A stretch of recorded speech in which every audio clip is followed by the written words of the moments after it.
The rising number of coronavirus cases in Europe is sparking fears across EU institutions, prompting politicians to stay at home for parliamentary sessions.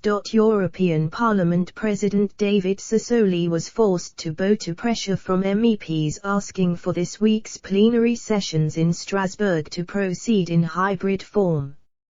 Many MEPs have tested positive for coronavirus, sparking fears meeting in person would prompt a barrel of infections.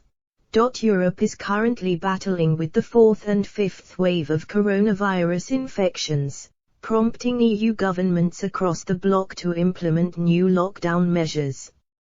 Vaccination rates are much lower in many nations than in the UK, and Dr. Andrea Amorn, Director of the European Centre for Disease Prevention and Control, ECDC, said people are resisting the rollout in some countries partly due to a lack of confidence in their governments.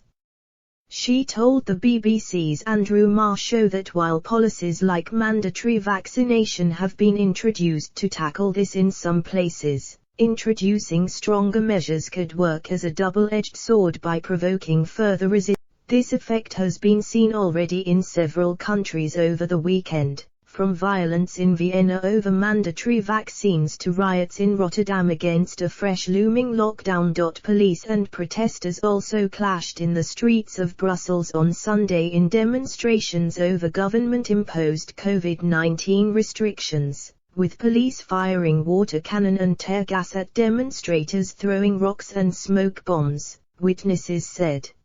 About 35,000 people took part in demonstrations, police said, which began peacefully before violence broke out.